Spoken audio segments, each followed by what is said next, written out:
Há alguns dias, o jornal O Globo, do Rio de Janeiro, publicou na capa um texto admitindo que havia errado ao publicar que o filho do ex-presidente Lula, o Lulinha, tinha recebido dinheiro em caso investigado pela Operação Lava Jato. Se engana quem está achando que essa atitude foi tomada por questões éticas que regem o bom jornalismo brasileiro. O mais provável é que o reconhecimento do erro, com um pedido de desculpas, seja uma medida preventiva contra as punições da nova lei de direito à resposta aprovada pelo Senado. Neste final de semana, o Globo do Rio de Janeiro pediu desculpas na capa do jornal a Lulinha e a família do ex-presidente Lula por ter noticiado o envolvimento do empresário no esquema de corrupção da Petrobras, desmentido pela Justiça. É a nova lei de resposta, ainda não sancionada pelo governo federal, surtindo efeito. Não colocou na manchete o que a nova lei determinaria, mas pelo menos colocou o erramos deles na primeira página, o que faz com que, o que mostra que esta lei, mesmo ainda antes de ser aprovada, já começa a intimidar de alguma forma esses veículos de comunicação que até o momento vinham sendo totalmente irresponsáveis. Atualmente, quem se sente lesado por algum veículo de comunicação pode recorrer à justiça para obter o direito de resposta.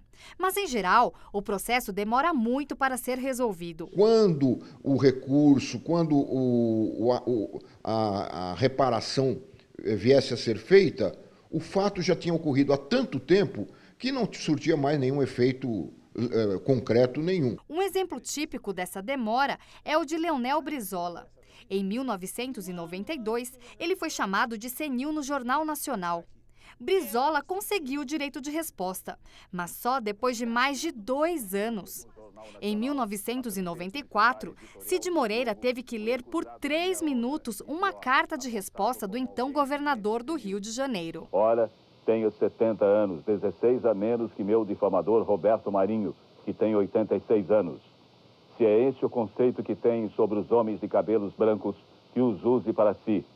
Não reconheço a Globo autoridade em matéria de liberdade de imprensa e basta para isso olhar a sua longa e cordial convivência com os regimes autoritários e com a ditadura de 20 anos que dominou o nosso país. Segundo o professor da USP, a regulamentação do direito de resposta deve trazer à sociedade informações mais verdadeiras e honestas. Agora, com a aprovação dessa lei no Senado, há um mecanismo muito mais eficiente que vai permitir respostas muito mais ágeis e vai fazer com que esses grupos econômicos e políticos que controlam os meios de comunicação no Brasil venham a ter muito mais cuidado nas coisas que publicarem ou divulgarem através do rádio e da televisão. Você já conversou com uma pessoa intolerante e autoritária? Difícil, né? Mas felizmente tem gente que acredita no diálogo. É o caso da filósofa e escritora Márcia Tiburi, que acabou de lançar um livro chamado Como Conversar com um Fascista. Para ela, essa é uma tarefa árdua, mas possível de se realizar. Você sabe como identificar um fascista e manter um diálogo com ele? A filósofa Márcia Tiburi vai ajudar nessa difícil tarefa com o livro Como Conversar com um Fascista, reflexões sobre o cotidiano autoritário brasileiro. Fascista é justamente aquela pessoa inabordável com a qual a gente não consegue conversar. Então, o desafio é justamente colocar essa questão, colocar que as pessoas precisam fazer um esforço de conversar com o fascista.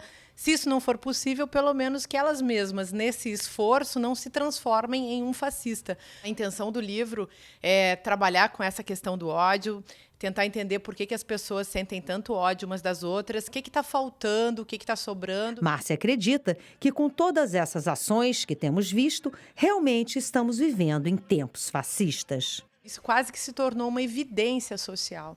Então, linchamentos, essa matança que a polícia exerce em relação a determinadas populações, como, por exemplo, os jovens negros que moram em periferia.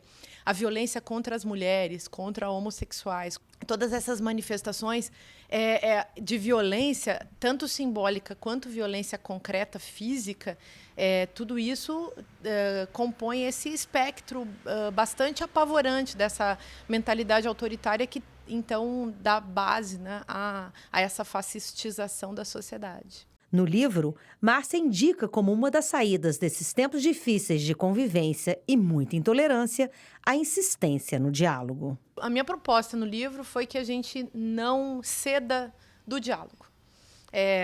Conversar está impossível, mas a gente tem que buscar dialogar. No próximo bloco do Panorama, você acompanha a vitória do churrasquinho de rua no Rio de Janeiro, uma tradição popular dos cariocas que acaba de ser regulamentada. O Panorama já volta.